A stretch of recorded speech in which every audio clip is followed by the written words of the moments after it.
Hello, good evening and welcome to Hot Edition on 3FM 92.7. My name is Beatrice Adu. The news is also live on Kesme 107.1 FM and across the world at 3news.com.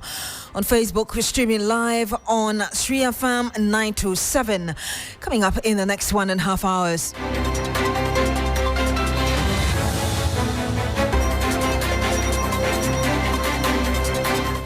Ghana Police Service vows to clamp down on lawless and acts that would breach the peace during the polls. We have details from the meeting with political party representatives with the Inspector General of Police.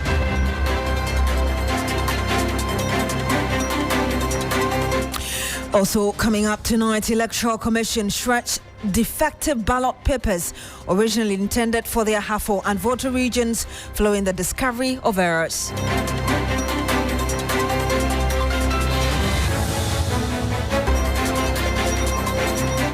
And much later on the program, Dr. Hammoah Agyemang likely to clinch victory in the December 7 elections with 49% votes. Well, that's according to the latest poll by researcher Professor Smart Sapon. All of these stories plus business and sports coming up in the next 90 minutes. My name is Beatrice Adu, but for now though, Sarfoa Asamoah is here with a summary of the news. Sarfoa. Thank you very much and welcome to the news summary segment. Let's move to the details right here. A markets project constructed to boost economic activities and bring relief to traders at Kwaso in the Ashanti region has been left unoccupied 4 years after its completion. The unfortunate development came to light when officials of the Public Interest and Accountability Committee inspected projects that have received funding from the petroleum revenue. Also, after more than a year of negotiation, the leadership of Medical Laboratory Professional Workers Union has officially signed an agreement with the government aimed at improving the conditions of service of its members. The agreement, according to the association, will take effect August 2025. General Secretary of the Medical Laboratory Professional Workers Union, Cephas Kofi Akoto, urged members to manage their expectations. He wants the government to give priority to allied health professionals who are yet to be given financial clearance. Meanwhile, a deputy director at the Ministry of Health, Lawrence Odati Lawson, revealed that the current agreement with the union will last for 2 years subject to renewal. Away from that, the Petroleum Commission is calling for the utilization of the age-long local content fund. The commission says it is time to use the fund to provide relief to Ghanaian businesses in the oil and gas sector.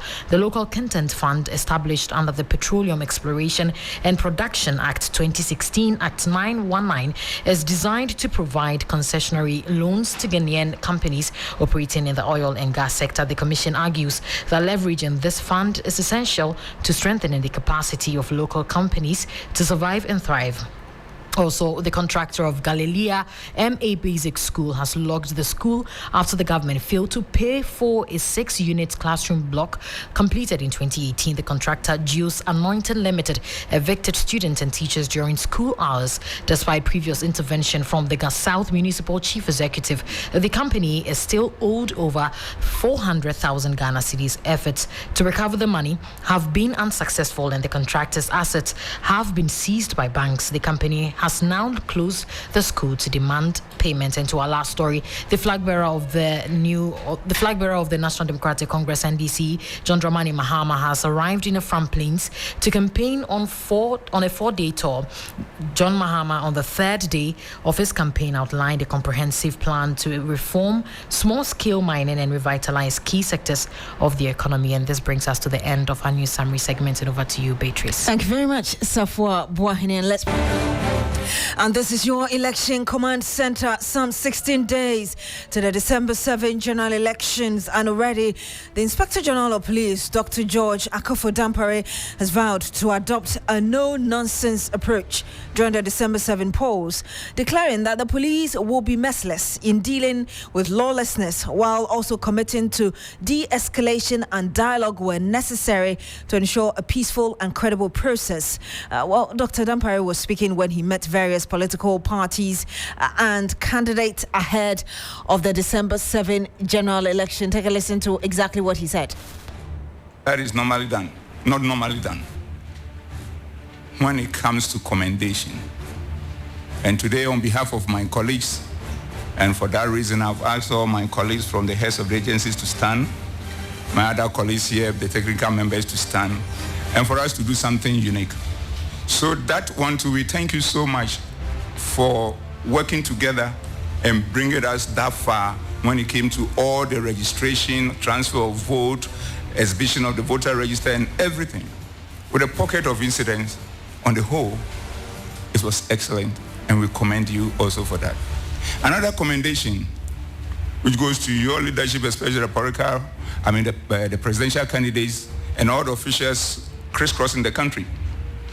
How far you've conducted yourselves in the whole campaigning process, that we have about 2 weeks, 15 days or thereabout, into the elections. And so far, with a few pockets of incidents, we haven't heard anything that is beyond the control in terms of maintenance of law and order. And at times people are even saying, foreigners who came to Ghana are finding out whether truly we are having election in this country, compared to even the tension in other environments, including the well-established democracies in the area. That is clear. Only one, and only one, will win. The rest will not win. The 801 vying for a position of 276, only, and I mean only 276 will win.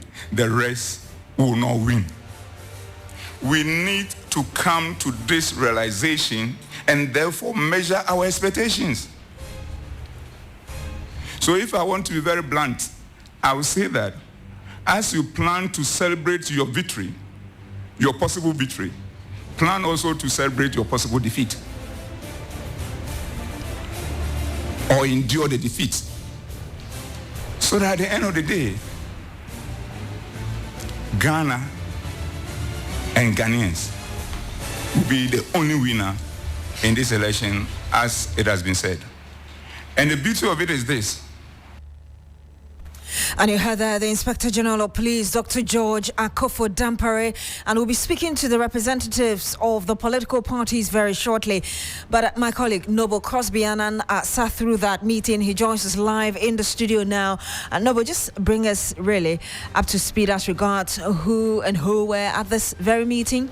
It was a high-stakes meeting, Beatrice. The two main parties, the NPP and the NDC, were there. The NPP, they were represented by their General Secretary, Justin Frimpong, as well as the Director of Elections, Evans Nimako. For the NDC, Director of Elections, Dr. Manabuama was there, as well as Henry Bevlo-Latte. He was also there. As in Larry Bevlo-Latte, exactly. the former National Security Coordinator. Yes, he was there, as well as the other parties' representatives, independent candidates had their reps there. Alan Chimantin was represented, Nakwame Bediako was represented, the CPP were, almost all the parties were there. The meeting was in two halves. The first half was with the media, where the IGP made these remarks about their commitment to peace and how they would deal mercilessly with anybody who would want to, perpetrate violence on election day. The NPP also, in their initial address, they were concerned about the peace in the country, as in going into the elections. They don't want what happened in Asen North to repeat itself on December 7. They also were they raised concerns about some militia training here and there. You know that the national organizer of the party, Nana Boakye, yesterday at a media engagement said they had uncovered a plot or training of the NDC, as the NDC was training thugs, vigilantes to disrupt the peace. Frimpong Kodia also wanted clarification on the use of motorbikes during the election day. Also, for the NDC as well, they were also very concerned about peace. So the concerns were varied, but one thing ran through: peace during election day and after the elections. That was the conversations that were being had. Then the meeting happened behind closed doors, so the media had to wait outside until the meeting was over. After a while, close to 3-4 hours, the meeting eventually came to an end, and they were exchanging pleasantries and all of that. Speaking with the political parties again, the NPP said their commitment to peace remains unwavering, even in the unlikely event that, this is according to Justin Friponkodia, in the unlikely event that the NPP loses the election, they will gladly accept defeat. For the NDC, Dr. Hammoah Agyemang giving us some insight as to what happened at the meeting. He said there's been agreements that no lethal weapons will be allowed at the polling stations. So in fact, the police service and all the security agencies will not go to the polling stations with guns. So they are agreeing in principle that that is what will happen on election day. That is what will happen. That's what Hammoah Agyemang is saying. He also said that it has been agreed that the military will be the last resort, and that call will come from the IGP, not anybody else. So it makes the security of the election rest squarely on the shoulders of the IGP. Essentially, these are the highlights of the meeting. It was very cordial. They were exchanging pleasantries here and there. The GFP were also they raised concerns about the number of deaths we witnessed in the last election, asking that the police investigates, because the Electoral Commission says they're not the ones to investigate these happenings. It is a matter of the police. So they want the police to say something about that. Thank you very much, Noble Crosby Annan, a man who covered that meeting between the police service and representatives of the various political parties. And we're joined on the line now by Dr. Pogre Boakye-Dankwa. He's the government spokesperson on security and governance. We also do have on the line with us as well Mustafa Gbande. He is Deputy General Secretary of the Opposition NDC. Good evening to you, gentlemen. Thank you for joining us. A very good evening to you, Beatrice. Okay, so we've lost Mustafa on the line, and we'll reconnect to him and bring you his side of the story as well. But let me start with you, Mr. Dr. Boakye-Dankwa. You heard the IGP reiterating a threat he issued last night when he met journalists that anybody who foments trouble will be dealt with. And he went ahead and talked about it again today, that he's going to be merciless and all of that. I mean, how do you understand this message that the IGP is sending across, first of all? As of Beatrice, you are aware that there is a National Election Security Task Force that is engaging stakeholders. And so today, the schedule was to meet with political parties, and the IGP, who chairs the National Election Security Task Force, in addition to the Ghana Armed Forces and all the security services were there. The main goal was to show the plan of the election in terms of deployment that will be done from the police and the rest of the security members throughout the various polling stations to the various constituencies, to lay out a plan of counting and the presence of security personnel in there, and then to hear concerns and criticisms that the political parties had to share, and to employ all the political parties to really tone down on their threats. And the IGP stated that we've been having elections in the country from 1992 till date, and we've had peaceful elections with no casualties whatsoever on the toward. And so he reiterated and entreated all political party members to allow their members to really tone down on the threats. And we are aware as well that there's a lot more engagements that will be going on. And so the IGP's tone of the conversation is very clear. He's leading the election task force, and very clearly anyone who would want to do anything untoward to jeopardize the peace and serenity and integrity of the elections will be dealt with brutally. Mr. Dr. Boakye-Dankwa, I want you to hold on, because we have on the line Mustafa Gbande, Deputy General Secretary of the NDC, with us as well. Good evening to you, Doc. Thank you for joining us as well. Hello, Mrs. Thank you for having me. We've just heard Pogre Boakye-Dankwa there giving his thought as regards what the IGP said. And indeed, when my colleague Crosby Annan gave a summary of what transpired, he gave the indication that indeed the NDC, both NDC and NPP had committed to peace, as it were. But let me also get your first thoughts regarding some of the comments the IGP made, including threat that anybody who foments trouble will be dealt with, and asking political parties and other stakeholders to be professional and responsible, as the police also does its job. Well, I think, first of all, it was one of the best meetings we have held since this season began. And I wasn't surprised, because the police gave a commitment like that one we're going to attend on to. and indeed they saw that commitment come true. And yesterday I made a statement that the pestilence of violence and all of that is just a distraction. And for me, I would like to leave the issues of security, violence, and all of that in the hands of the police who serve as a buffer and all of that. And so the IGP has come to give a full commitment. Look, we support and commit to whatever was discussed today, including the fact that the law should take course on every single individual, depending on what you do, where you do it. The law should take its course to ensure that this country is left very peaceful. NPP and NDC will do ourselves a good if these elections, by the time we are done, remain very peaceful. And for me, the indicators are very clear. If the government has performed, the determinants are the people of Ghana. They are going to vote, and they will vote for the government. If the government has not performed, the people of Ghana are the deciders and the determinants. They will vote them out. It is simple. Let us just go and ensure that each political party has representatives at the polling station. We sit and we talk peacefully. They cast their vote. We ensure that the votes are counted. Everybody should collect their results for the purposes of double crossing. Then, if you win, you win. You lose, you lose. Only that is the commitment of the NDP. I can assure you that the NDP have no strategy, no plan to precipitate any form of violence or disorderly behavior as far as this election is concerned. And I would wish that for the sake of the peace of this country, that 2024 election is so exceptional that the indicators are very different.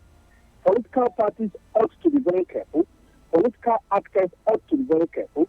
And one of the things that we can do to serve our country and to show charity with the country is to ensure that, apart from the fact that the people of Ghana have suffered, Ghana should remain peaceful to contain all political parties after December 7th. Ghana should remain peaceful to contain all political parties after the December 7 election. But let me ask you this question, and I'll ask you, Dr. Boakye Danquah, the same question as well. How do you intend to disseminate this information to the very grassroots in the various constituencies within the 16 regions of the country? We have already begun. And what we have asked our party people is to be at the polling station, vote and maintain vigilance at the polling station. I was happy also that the IGP indicated clearly that he is the commander-in-chief of this year's election, and that he is the only individual who can call in the military when there's a situation to be de-escalated. And I was very excited. It means that we are going to tell our party people rank and file should remain vigilant in that course, that we will not have issues of altercation, fragmentations of security matters, which will eventually lead to some of these violent activities. So we will inform our party people. We will also be committed and assist the police to ensure that we don't have infiltration and altercations that will be caused by persons who will be wearing fake military uniforms, persons who will be wearing fake police uniforms, persons who will be wearing fake immigration uniforms for the purposes of violence. We have to all be on the lookout for these kind of. When we do that, I think that we'll be at peace. But I can assure you that the NDC is going to call a meeting across the country, brief our party on what has transpired today, and ensure that we live within the limits of the law and the boundaries that have been set by the police. We should allow the police to do their work. They remain the task force that must ensure a peaceful election, and the NDC will commit to it. I don't know of my brothers, the MP. The NDC is fully committed to what the roadmap the police have given. You don't know of the MPP. Dr. Boakye Danquah is still here with us. Doc, what commitment are you making in terms of disseminating this very information to the to every nook and cranny, as it were, of the country? Well, on two levels, as a government, we commit clearly that this election is going to be peaceful, it's going to be free, it's going to be fair, it's going to be transparent. As a political party, we have always upheld to the rule of law. We have always told our members to remain calm. We have encouraged our members to ensure that they exercise their democratic rights and franchise. We have spoken to our polling station agents. We've spoken to all the members in the various constituencies and polling stations to turn out in their numbers to vote and make a constructive decision on who to lead this country from 2025. And so we are very clear in our mind that as a government, we are going to ensure that this election is free, fair, transparent, and a smooth transfer of power to the democratically elected next president of the Republic of Ghana. And also, as a political party, we've spoken to our members to remain peaceful, to remain calm, and to use the rule of thumb to decide who the next president of the country is. Thank you very much, Dr. Pongwe Boachidankwa. And thank you to you too, Mustafa Agbande, for speaking to us. Thank you for the opportunity. And you had that Mustafa Agbande as well as Dr. Pongwe Boachidankwa. Mustafa Agbande is the Deputy General Secretary of the Opposition and National Democratic Congress, the NDC, and also Dr. Pongwe Boachidankwa. He is the government spokesperson on governance and security. Thank you, gentlemen, for speaking to us. And burning of defective ballot papers originally intended for the Ahafo and Volta regions very shortly. That exercise happened during the afternoon today. But ahead of that, we have Colonel Festus Abuaje, who is a security analyst. He joins us live on the line. Good evening to you, Colonel. Thank you very much for joining us on Hot Edition. Thanks for having me. Colonel, we've had the Inspector General of Police meeting stakeholders and even issuing threats, really, ahead of this year's general election. As a security analyst, with what's happening in the system already, just this week, we learned that some, guns or weapons had been seized. And even yesterday, we had information from the GRA as well. Items that were declared as ordinary vehicles and other items were seen to be weapons. And now the IGP is given this information and these threats. How do you interpret what's going on? Just 16 days to the polls. Well, first of all, we need to understand and appreciate that the finding of those, weapons alone is not what is going to undermine the elections. We have illegal weapons. We've had illegal weapons in the country for decades. And the figures are there for us to see. From 2004, 2014, the Commission on Small Arms and Light Weapons has not been able to commission any study into how many illegal weapons are in circulation. That's one. Secondly, occasionally there are these weapon finds. But we have never had the authorities tell us what they have done, one, investigating, two, prosecuting, three, the outcomes. Each time, the authorities go silent. So since yesterday that the commissioner or whoever made the announcement, there hasn't been a follow-up, for instance. But there are weapons in existence in the system, both imported and locally manufactured. And they are the ones that are used, among others, in local disputes and local conflicts like Boku, in armed robberies and in other crimes.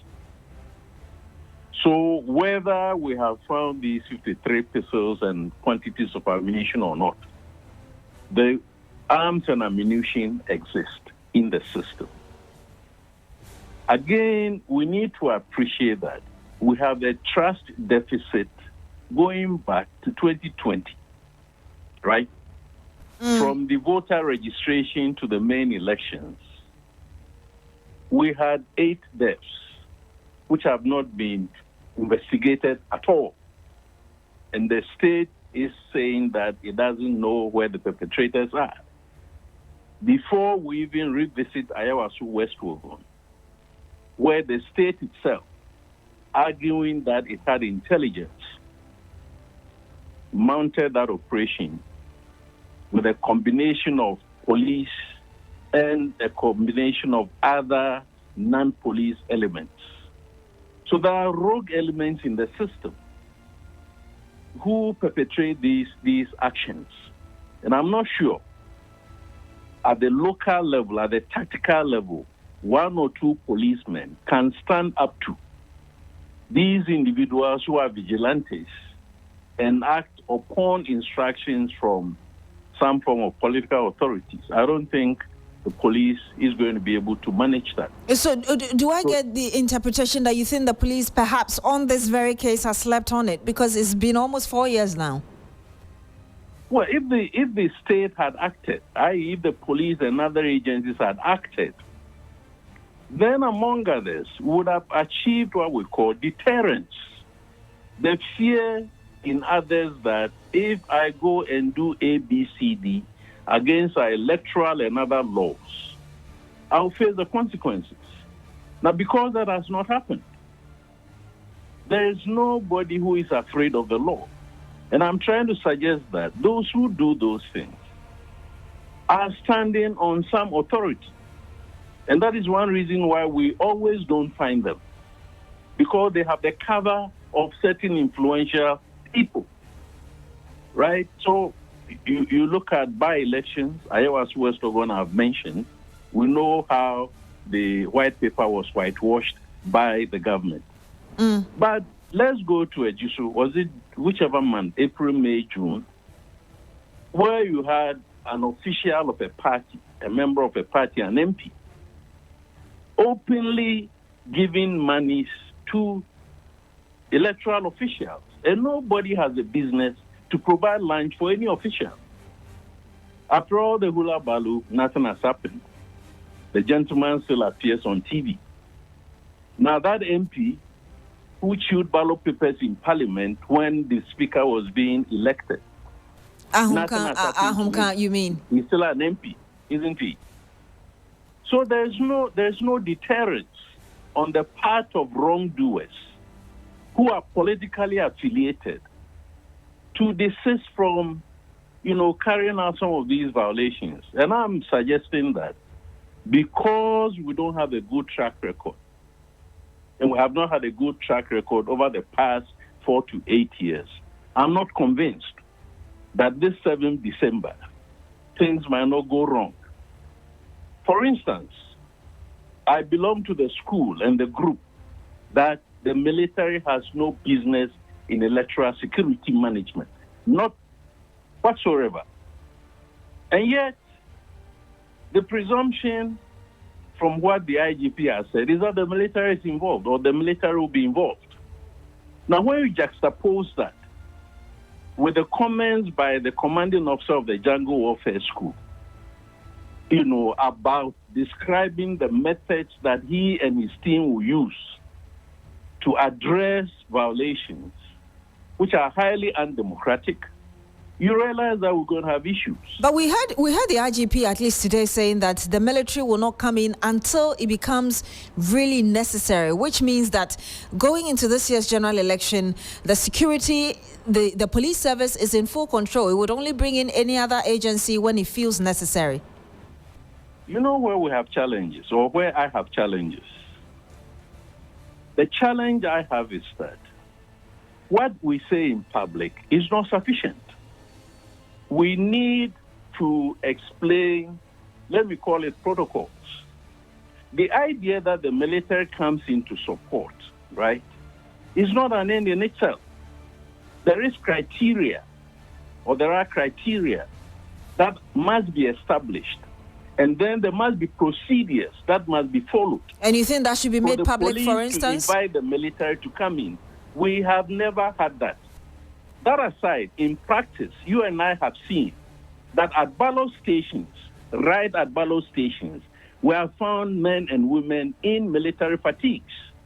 Now, that is not support. Support is that the military must be grouped, concentrated in certain localities.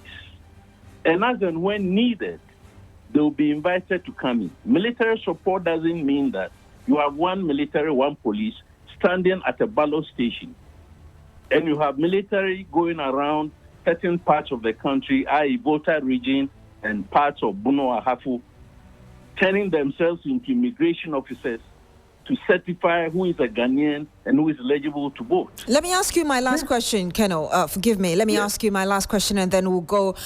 So obviously the Election Security Task Force doesn't just comprise of the police. It has other representatives from the other security agencies. How would you expect them to collaborate to ensure that we have a very good election with no deaths and no violence? So based on the document that the IGP has mentioned, the over 5,000-page document, which I find a bit incongruous. I mean, the length of the document alone is not one that might be easily, understood by the rank and file. But before now, and up to 7 December, before they are deployed, and after they are deployed, there must be training, there must be education among them, so that the rules of engagement, the procedures that they must adopt, democratic procedures, will be explained to them before 7 December. Now, if that has taken place, that is fine. If it's not taking place, it's something that we must do. But my knowledge of how some of these security personnel have behaved at electoral positions is that some of them don't know what they're about, including electoral officers, for instance, who have other motives, and falsifying documents and rigging elections and so on. So we have a long task. Unfortunately, we have not built so much trust in the system as of now. We have a trust deficit. So there's a need to at least build up the trust. To redeem that, I think we'll leave it to 7th December. We'll leave it to 7th December. Thank you very much. We'll have to end it here. Keno Festus Abuaje, he's a security analyst. Thank you so much for speaking to us. And let's go to the Ashanti region, because personnel from the various security services in Ghana have also been advised to prioritize the interest of the nation when discharging their duties before, during and after the December 7 general election. Ibrahim Abubakar is our man there, and he's monitoring this meeting as well for us.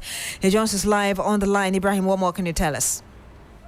Well, Beatrice, the security services have expressed their readiness to see to a peaceful election.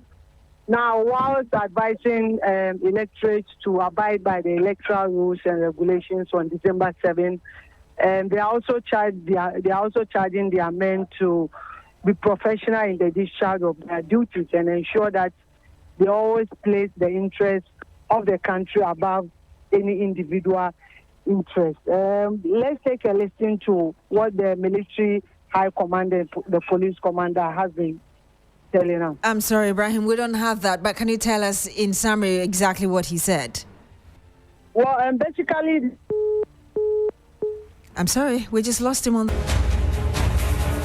This is HotEdition on 3FM and 92.7, your election command center.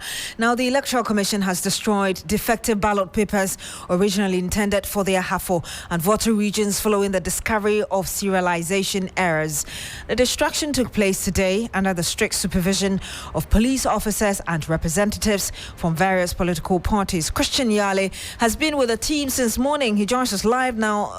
Christian, I know you witnessed the whole process. What can you report?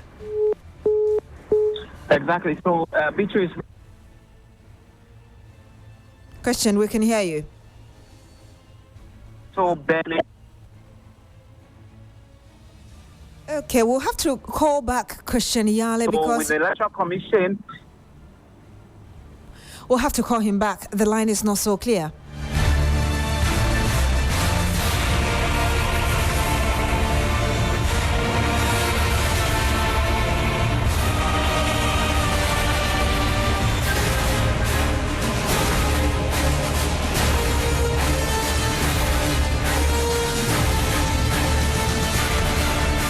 As we wait to connect to Christian Yale again, we're just a few days away from the December 7 elections. Let's shed the spotlight on the whole central constituency in the Voto region. That parliamentary seat since 1996 has been won by the opposition National Democratic Congress. But how are things looking like as the clock ticks down to this year's election? Faisal Abdul Idrisu has more in the following report. The whole central constituency is largely a heterogeneous constituency with people of diverse backgrounds, due to the fact that Ho is the capital of the Volta region. The constituency is the hub of several second cycle and tertiary institutions with a rapid population growth rate, making it a fast-growing city.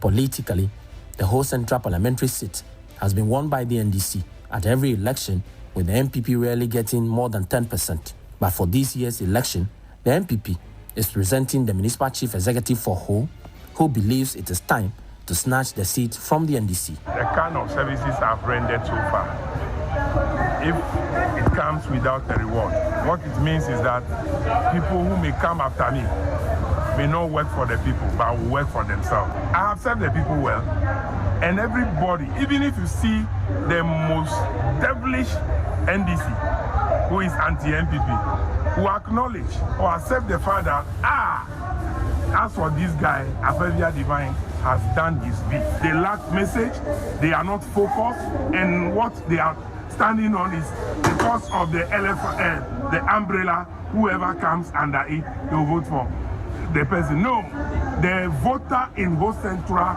is so descending now, and they have become so dynamic.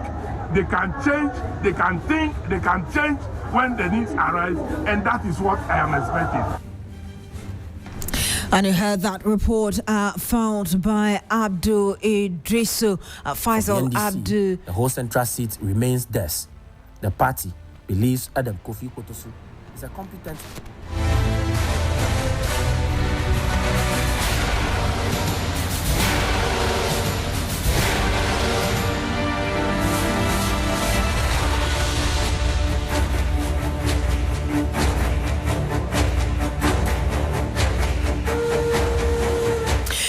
On the NDC, because the flag bearer of the party has arrived in Afram Plains to campaign on day 4 of his campaign tour there.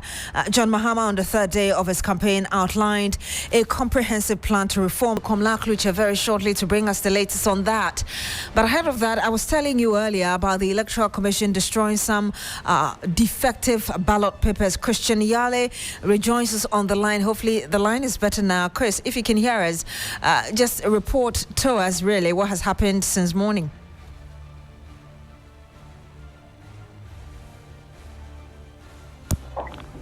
Hello, Christian Yale. Hello. Hello, Beatrice, can you hear me? Yes. Can you tell us what has happened? I was saying that. Exactly. So the Electoral Commission has burnt thousands of ballot papers for both presidential and parliamentary elections for the 2 regions, Ahafo and Volta region. Let me run you through the statistics and how the numbers look like. And so in terms of the presidential for Volta region, a total of 184 bags have been burnt, 184 bags for the Volta region. And when you look at the Ahafo region, a total of 67 bags have been burnt, 67 bags. Now, when you look at the parliamentary Volta region, a total of 46 bags for the parliamentary ballot papers have been burnt today. And then for the Ahafo region, we have a total of 21 bags for the parliamentary. Now, when you look at, these are just the bags of ballot papers that were transported from Accra to Nsawam Adwejiri for this burning exercise. But when you look at the content itself, in terms of the number of papers or sheets that are contained in these bags, when you look at the presidential, we have what we call the 100 booklets, we have the 50 booklets, 25 booklets, and then 10 booklets. So for the Volta region, for presidential, when you look at the 100 booklets, there are a total of 9,536 booklets or papers. And then when you take the 50 booklets, there is a total of 1,119 papers. 25 booklets, a total of 1,082 papers. And then 10 booklets, you have a total of 1,970. That is for the Volta region presidential. Now, when you look at the Ahafo region presidential, in terms of the papers, when you pick the 100 booklets, we had a total of 3,344. 3,344. And then the 50 booklets, you have 393.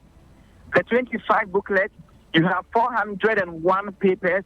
And then the 10 booklet, you have 654 ballot papers or booklets. Now, these figures are the same for the parliamentary. So the Electoral Commission prints the parliamentary booklets or papers according to the same metric or the same figures it uses for the presidential. So these are thousands of ballot papers for both presidential and parliamentary for Ahafo and voter regions that the Electoral Commission has bent all of them to ashes due to the mistakes that it found in the serial numbers during the auditing.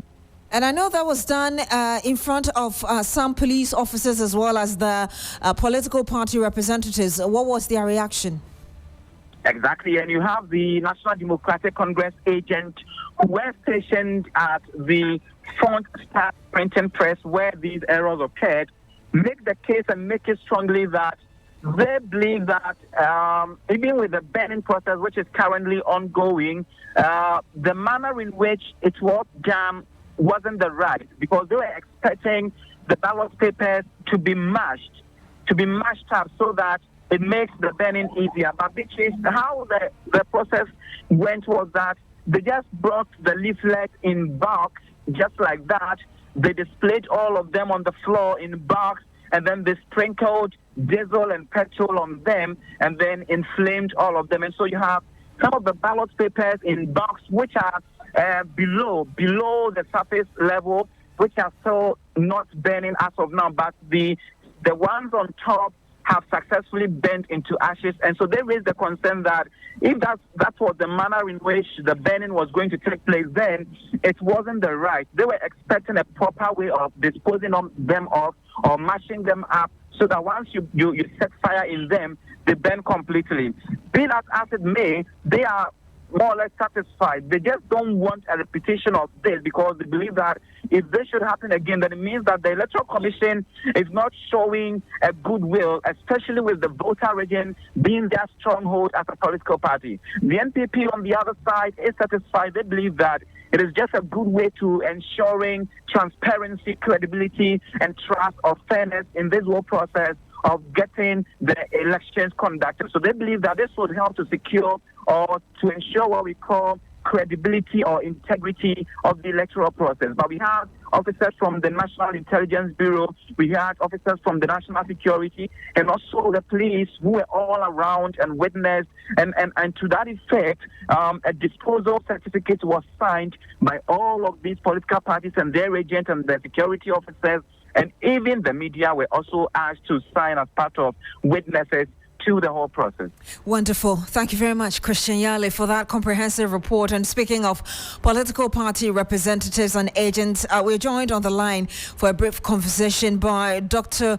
Rashid Tanko Computer. He's a Deputy Director of Elections and IT with the opposition NDC. Good evening to you, Doc. Thank you for joining us. Dear, let me say good evening to you and your cherished listeners. So we just heard our reporter saying that your representative there wasn't so happy with how the defective ballots were bent, but eventually expressed satisfaction that at least this exercise had been done. I'm just wondering whether you agree with this stance and what else you have to say on it. Very well. You see, the manner in which we bent the ballot papers raised a bit of suspicion at that point. Because, you see, you want to bend something. At least bring enough petrol, bring out the ballot papers, shred them, or just spring them out, and burn so that everything will burn at a go. But they were rather burning back, expecting that the back would be burned together with all the papers. So, of course, you will see that the burning started at a very lower leg into the higher level. That is where the issues were. But nonetheless, okay, we are satisfied that the ballot has been burned. Because we raised these issues, our agents used their eagle eyes and were able to determine that or identify that the ballots so printed by Fonstat were not fit for purpose. And we raised the issue at IPAC. We brought it to the attention of the commissioners that, look, Fonstat, the kind of ballots they were printing could not be used for any purpose. And so we raised it and told them. Initially, they said, well, they could salvage it by trying to bring their technical people to support them. In fact, initially, they wanted to zero it down to only two constituencies, Keta and Ketu South. And we said, no, it wasn't only the two constituencies. It was widespread. Because if you look at the numbering system they used to the extent they wanted to even use manual numbering of the serial numbers. And we said, no, we don't accept it.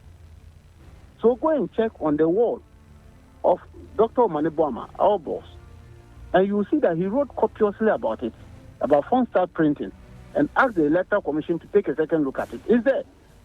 And so we are very clear in our mind. Our eagle eye is working because we don't want anything untoward towards our victory. We want to have a clean, clear victory, a victory with a huge margin. That is what we are working towards. So we don't want any crooked activity that will mar the beauty of our victory. That is why we are doing all this. That is why you're doing all this. We also do have on the line with us Haruna Mohammed. He's Deputy General Secretary of the MPP. Good evening to you as well. Thank you for joining us, sir. Good evening. We've just heard Rashid Tanko Computer, Deputy Director of Elections and IT with the NDC, saying that the party is not so enthused about the way and manner the EC went about burning the defective ballots, and of course the conversation around it. Is the MPP having the same stance? I've not heard what you said. However, I think that the Electoral Commission duly informed all political parties. Okay, so it's of November. Yes, it's not about that. I'm sorry, Mr. Mohammed. The question I'm asking is that the NDC is still not satisfied with how the defective ballots were bent and even how they were printed in the first place. And I'm asking whether the MPP agrees with the NDC or you have a different opinion. We don't need to agree with the NDC. And how do you expect the NDC to be satisfied? If the NDC was satisfied, John Mahama will not be coming back for the president. So we don't expect them. And we don't also expect that the NDP should have a certain agreement with the NDC. We are not in competition with them. We are in competition with the people of Ghana in terms of ideas, in terms of bold solutions, in terms of what we have to do. So for us, much as the laws that govern elections in CI 127 and the information given by the Electoral Commission regarding the destruction of some particular electoral materials in conformity with the certificate of disposal, I don't think that the NPP would have anything to complain about. What I want the NDC to know is that they should stop complaining and go down and meet the people. As we speak, the flag bearer of our party has gone to 268 constituencies. The NDC's flag bearer has done only 58 constituencies. And they are there. Every day they are complaining. Everything they are complaining. They should stop the complaint. I know very well that when we win them in the elections, they will come out to complain. We are much focused. We are dealing with legal matters. And I believe that the duty of the Electoral Commission is in conformity with CI 127. And all of us, our agents, have signed on this particular document. George Nkrumah and Arthur Okansi, they signed on behalf of the new patriotic parties. And the destruction was done. So what you're essentially saying is that you don't have a problem with the way and manner this was bent. Come again. You don't have a problem with how the exercise went today in terms of the burning of the defective ballots. We've lost Haruna Mohammed on the line, but let me get Tanko Computer to respond to the allegation or claim against the NDC. If you can hear us, Dr. Rashid Tanko Computer, you heard Haruna Mohammed there saying that you should stop complaining and just go to the ground and campaign. We are not complaining. The NDC is not complaining anything. The NDC raised issues. You see, all along, we have not complained. We raised issues, and the issues we raised has gone further to make sure that our Electoral Commission is up to task. Our electoral processes has been sanctified through the issues we raised. We raised issues about the voter register, the provisional one. They had to come out with a fresh provisional one. We raised issues about exhibition. They came out with another exhibition for the first time in Ghana. We did 2 exhibitions this year. Is that a complaint? It's an issue that we raise. We raise issue again about ballot papers not being properly printed, and it has been dealt with. Are we complaining? Are we not sanctifying the electoral process of Ghana? We are not doubling the process of complaining. We are just saying that we won't allow any crooked activity. That is all that we are doing. We want the right things to be done, and that is why we are raising issues. And so if you raise issues and you think that somebody thinks that we are complaining. How are we complaining? We are winning this election. What kind of complaint are we going to? We'll have to end it here. Thank you very much, Dr. Rashid Tanko Computer. He is Deputy Director of Elections and IT with the opposition NDC.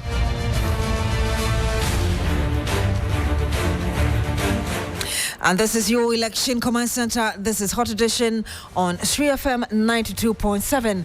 When we come back, Grace Hammoah Agyemang will bring us the latest in business. Stay with us. The most comprehensive election coverage. Top-notch presenters and well-versed analysts.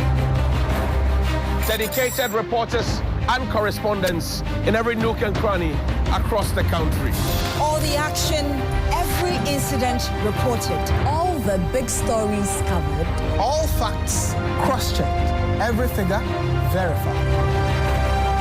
Every vote monitored and accounted for. The numbers tallied, analyzed, and interpreted. We have invested time and energy in order to bring you a comprehensive elections coverage. The whole world will be watching us on TV, online, and radio. Election Command Center. Facts, analysis, results.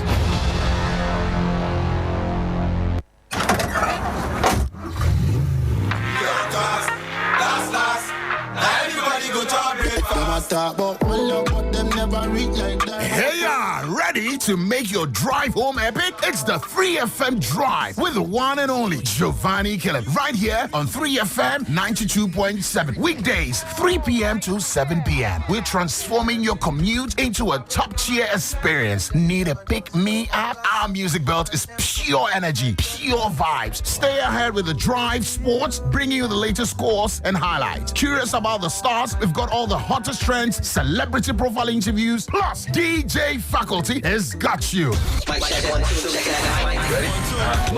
Tuesdays, Wednesdays, Thursdays, Fridays on 3FM Drive. You know where it's at.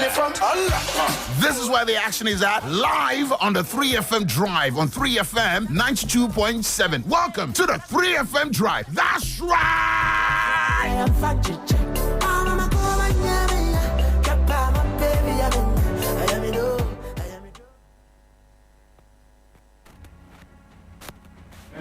Welcome to Business on Hot Edition on 3FM 92.7. My name is Grace Hammoah Agyemang. Let's get into the stories now. The Ghana Union of Traders Association, GUTA, is calling on the Bank of Ghana's Monetary Policy Committee to lower the policy rate from its current 27%. According to GUTA President Dr. Joseph Obing, the cedi's recent gains against the dollar justify a decrease in the policy rate. The Monetary Policy Committee is expected to announce a new policy rate on Monday, November 25. Let's listen to Dr. Joseph Obing. And we suspect that we will see a downward trend of the monetary policy rate, and that will eventually also help track. The currency is stabilizing, even though it's higher, it's still stabilizing. So we know that it will pull the monetary policy down. We will tell Central Bank to go on and surge ahead with all its efforts. They have actually done well. You see where we are coming from, inflation coming from 54% till today. We have to actually also appreciate and encourage them even to do more. And I believe that the incoming monetary policy rate is going to go further down because it has to respond to the stability that we are enjoying. President of GUTA, Dr. Joseph Obing there. To other stories, the Association of Ghana Industries, AGI, is calling on the winner of the December 7 general elections to work closely with the business community to stabilize the economy and promote growth. Speaking at the 13th AGI Ghana Industry and Quality Awards, President of AGI, Dr. Eyim Dake, emphasized the importance of navigating the uncertainties of the Ghanaian business landscape to sustain productivity. In the past, there was a lot of fiscal mismanagement and irresponsibility. The fiscal prudence, by virtue of the IMF rule, is leading to part of the consolidation. Then we need to do a deliberate one in terms of SME interventions. And then furthermore, we also brought about the Act 891, the GRA Act 891, which we believe has a tendency of disrupting the macroeconomic stability that is attained.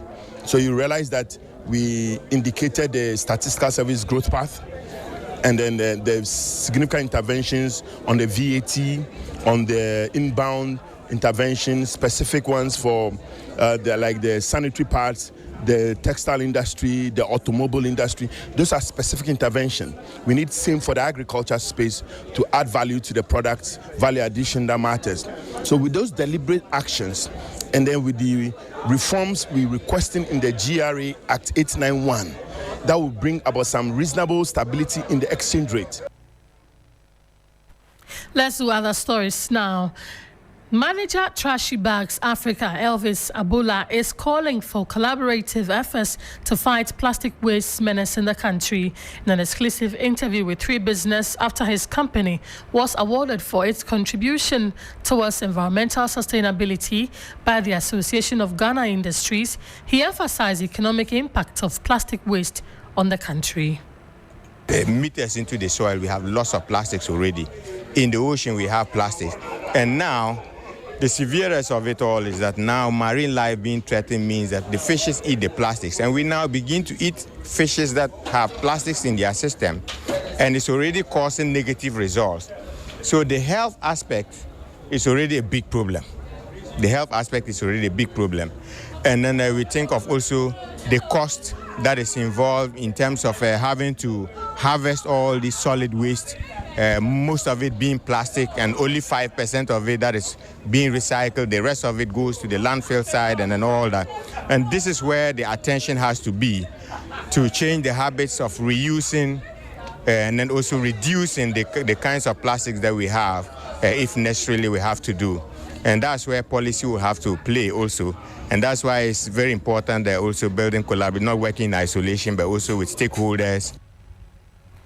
Manager of Trashy Bags, Elvis Abula there. Now, the governor of the Bank of Ghana, Dr. Ernest Addison, says the central bank has committed itself to strengthen the financial sector through regulatory reforms. According to him, this would help reduce the risk leading to the collapse of some banks. He was speaking at the 28th National Banking and Ethics Conference of the Chartered Institute of Bankers Ghana on the theme Resilience in the Financial System, Navigating Horizon Risk. Let's listen to the governor. Horizon risk is timely and central to safeguarding the stability of the financial system amid rising external risks. Due to increased interconnectedness, the domestic economy is faced with heightened external risks, hence the need for increased preparedness to anticipate, adapt, and respond to emerging challenges in the financial sector. Rising risks such as technological disruption, climate-related vulnerabilities, and economic shifts are realities that require strategic foresight and proactive regulation. In this regard, the Bank of Ghana has committed to decisive measures to strengthen the financial sector through regulatory reforms to enhance risk management practices, capital requirements, corporate governance, and other measures. These will help reinforce transparency and market discipline. Recently, the bank has also introduced directives in the areas of sustainable banking principles, climate-related financial risk, outsourcing, and cyber and information security to drive responsible banking practices. These notwithstanding, the bank recognizes the potential for new and complex risks that cannot be mitigated solely using traditional approaches. The strategy toward addressing such horizon risks is multidimensional and revolves around measures to address risks emanating from technology, climate and sustainability issues, global shocks, and business model viability ability. Governor of the Central Bank, the President of the Chartered Institute of Bankers Ghana, Benjamin Amenume, said the sector has faced a series of unprecedented challenges which compelled financial institutions, including the recent DDEP, to address capital inadequacy issues. This year, our team, Resilience in the financial system, navigating the horizon risk, is especially timely. And as we reflect on the challenges of our sector is especially timely as we reflect on the challenges our sector has faced and continue to encounter. Also, it underscores the pressing need for the banking sector to strengthen its capacity to withstand shocks and adapt to a dynamic economic landscape. Over the past few years, our sector has faced a series of unprecedented challenges. The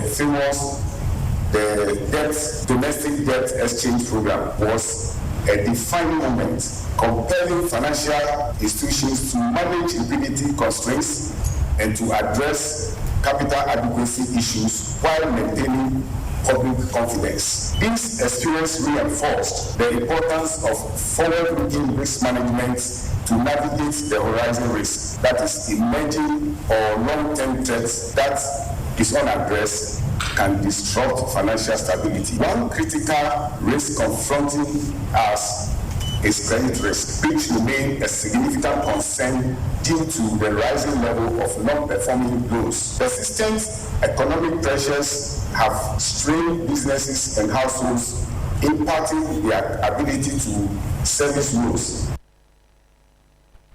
President of the Chartered Institute of Bankers, Benjamin Amenume, ending business on Hot Edition on 3FM 92.7.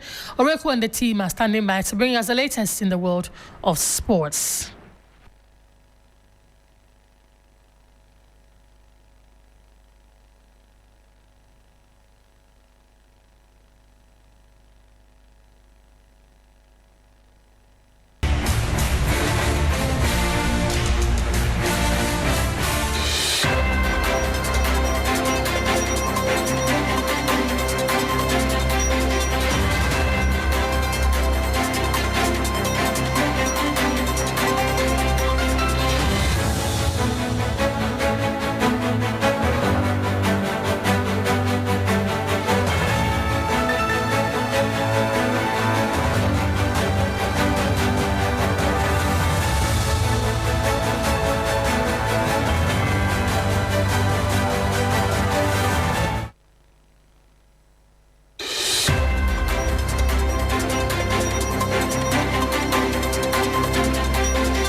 Hello, good evening, and welcome to the sports segment here on 3FM Hot Edition with me, Oreku Ampofo. We'll just quickly be going through some of the press conferences that have been had as we build up to another weekend of sporting action. After the international break, club football is set to return this weekend. I will be starting off from the Ghana Premier League, where new table toppers Nations FC would be facing Berkum Chelsea.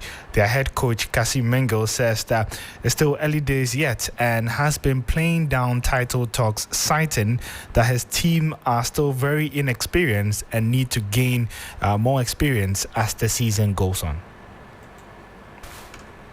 It's still work in progress. You know, players that we recruited, they are second, first division players.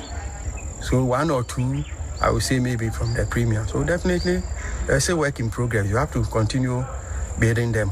It will take about 2 seasons for them to, gain the necessary experience that you need to play in the Premiership. So that's why I always say it's work in progress. So that was Cassie Mingo, who's the head coach of Nations FC, who currently sits top of the Ghana Premier League after 11 games. But Heart of Oak will be keeping an eye on that top spot. They're currently 4 points behind Nations FC. The Phobians are on a good run of form themselves, winning last weekend to ensure that they stretch their own and unbeaten and winning run in the Ghana Premier League to 3 games, beating the likes of Mediama, Vision FC, and then Karela in the past few days. Their head coach Abubakar Ouattara believes that his side has a decent talent pool, but they need to work together as a team to gain cohesion. Well, the talent is there. We are trying to work on to get teamwork. The only things we have is the hard work and the teamwork to grow the team. It's not easy, but we are trying to do our best. It is the only things we can do in football. The individuals, we have it. We are trying to bring the team slowly. It's like that. So that was Abubakar Ouattara, who's the head coach of Heart of Oak. On the other side of the table, talking about the relegation battle, where Dreams FC will be looking to make it 3 wins out of 3 when they welcome Karela United this weekend in the Ghana Premier League. Karim Zito's side currently sits just outside of the relegation zone on goal difference with 11 points from 11 games, and Zito believes that his side has what it takes to escape relegation, but doesn't want to look too far ahead. He wants to ensure that the team finishes the first round in a decent position. I talk to them all the time. I've been a player before, and I know the way to sack them. I told them it is not over. Still, we should not see ourselves, because we are out of the bottle, we shouldn't see ourselves that we've survived. We've not survived. And I want us to finish first round on a good note so that the second round will be a little bit easier for us. Now let's move to the English Premier League now, where there's been that sad story of Fatawu Issahaku, whose season is over after he suffered an anterior cruciate ligament injury with the Black Stars against Angola in the AFCON qualifiers. Now, head coach of Leicester City, Steve Cooper, has said that he believes and is optimistic that Fatawu Issahaku would improve and come back stronger, and the club, he says, would be with the 20-year-old all the way through his recovery. Injury, he's had an ACL injury that's going to rule him out for the rest of the season. So a real blow, first and foremost for him, being a young player and having an injury as serious as what an ACL is. Albeit, can be quite common in sport, and particularly football, but it's still a serious injury. But yeah, for it to happen at a young age is, like I said, first and foremost a blow for him and a blow for us as well. We very much now have got to support him in every way in making his rehab and his return as smooth and as productive as possible, with a hope, although it's going to be a long-term injury, that he comes back as a stronger and better player in person. So, difficult news really, but one now that we've all got to get ourselves together and support him as I know we will. So that was Steve Cooper, who's the head coach of Leicester City, and that brings us to the end of the sports segment here on Hot Edition on 3FM. The program continues right after this.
And thank you very much, Grace Hammoah Agyemang, for bringing us the business news, and of course, Ore Kwampofo as well with the latest in sports. Let's bring you some more here on Hot Edition. And Dr. Mahmoud Bawumia, the new Patriotic Party flag bearer, presidential candidate, has a higher chance of clinching a first-round victory in the upcoming presidential election. Well, that's the results of the latest polls released by researcher Professor Smart Sapon. In his latest endline survey conducted across 276 constituencies, Dr. Bawumia polled 49.1% of the valid votes, while John Mahama of the National Democratic Congress garnered 45.8%. Nana Kwame Bediako followed with 2.2% and John Alan Kwadwo Kyerematen with 1.2%. All other candidates put together obtained 1.7% of the votes. It is clear from this report that election 2024 can be won at the first round by only one of the two leading political parties, with the MPP having a high chance of clinching a first round of victory. So that's the summary of what Professor Smart Sapon is saying in that survey he conducted, pointing to the fact that the NPP flag bearer and current vice president of the country is leading in terms of who will be voted for come December 7, 2024.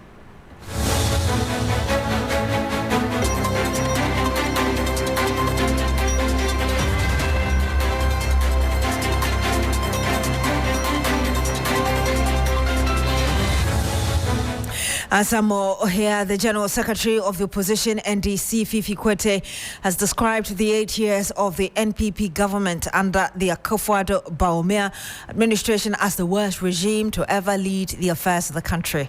Mr. Kwete says that the only thing Ghanaians will remember this administration for is their record of excessive borrowing, corruption, and incompetent leadership. He appealed to Ghanaians to vote against the NPP on December 7, and he said this when he toured the savannah and northern regions of the country. Take a listen. A lot that Ghana has suffered over the last 8 years. I feel sad when I see what happened to our country over the 8 years of the NPP. You know, even though we are in competition with the NPP, we've always believed that at least when one party takes over from another party, at least the country must be developed.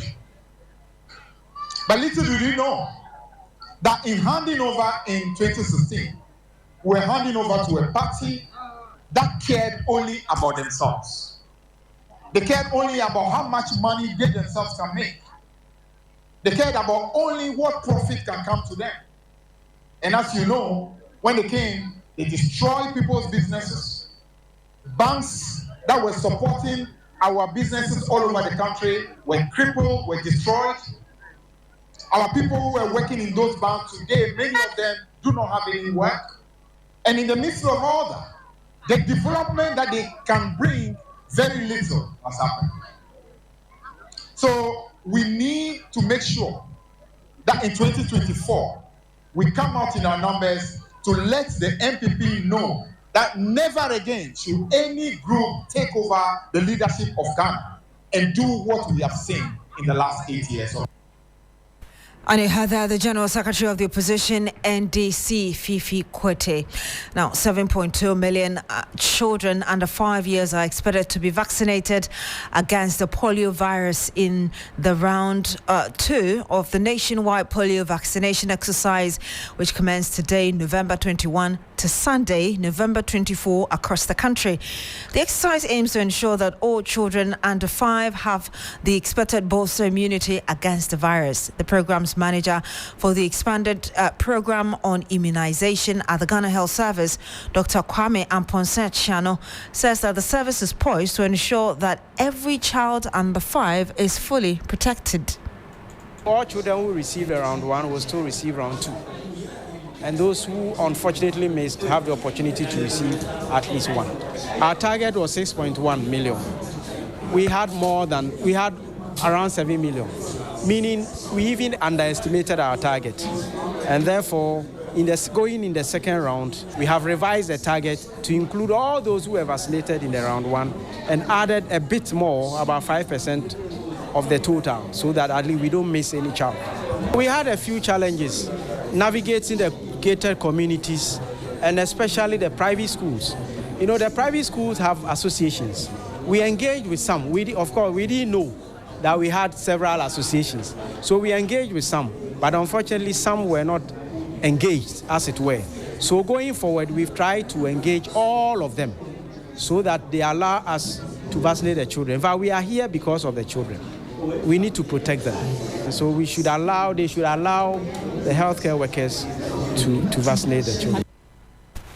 And you had Dr. Kwame Amponsah. He is the programs manager for the expanded program on immunization at the Ghana Health Service.